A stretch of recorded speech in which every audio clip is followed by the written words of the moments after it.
क्रोधी व्यक्ति का जीवन बदल देगी, गौतम बुद्ध की ये कथा।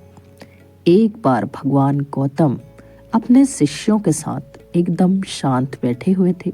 उन्हें इस प्रकार बैठे हुए देख शिष्य चिंतित हुए कि कहीं वह अस्वस्थ तो नहीं है। एक शिष्य ने उनसे पूछा कि आज वह मौन क्यों बैठे हैं, क्या शिष्यों से कोई गलती हो गई है। इसी बीच एक अन्य शिष्य ने पूछा क्या वह अस्वस्थ हैं, पर बुद्ध मौन रहे। तभी कुछ दूर खड़ा व्यक्ति जोर से चिल्लाया, आज मुझे सभा में बैठने की अनुमति क्यों नहीं दी गई है। बुद्ध आंखें बंद करके ध्यान में मग्न हो गए।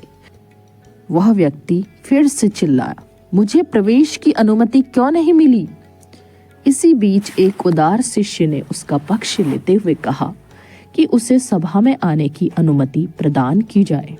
बुद्ध ने आंखें खोली और बोले, नहीं, वह अछूत है, उसे आज्ञा नहीं दी जा सकती। यह सुनकर शिष्यों को बड़ा आश्चर्य हुआ। बुद्ध उनके मन का भाव समझ गए और बोले, हाँ, वह अछूत है। इस पर कई शिष्य बोले, हमारे आश्रम में जात पात का कोई भेद ही नहीं, फिर वह अछूत कैसे हो गया। तब बुद्ध ने समझाया, आज वह क्रोधित होकर आया है। क्रोध से जीवन की एकाग्रता भंग होती है।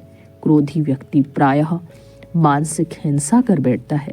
इसलिए जब तक वह क्रोध में रहता है तब तक वह अछूत है। इसलिए उसे कुछ समय एकांत में खड़े रहना चाहिए। क्रोधित शिष्य भी बुद्ध की बातें सुन रहा था।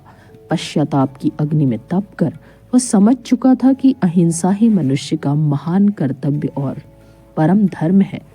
वह बुद्ध के चरणों में गिर पड़ा और कभी क्रोध न करने का प्रण लिया।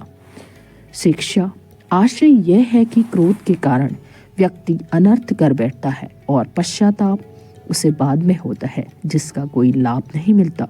इसलिए हमें क्रोध नहीं करना चाहिए। असल मायने में क्रोधित व्यक्ति अछूत हो जाता है और उसे अकेला छोड़ देना चाहिए। क्रोध करने से तन, मन और धन तीनों की हानि होती है। क्रोध से ज्यादा हानिकारक कोई और वस्तु नहीं है।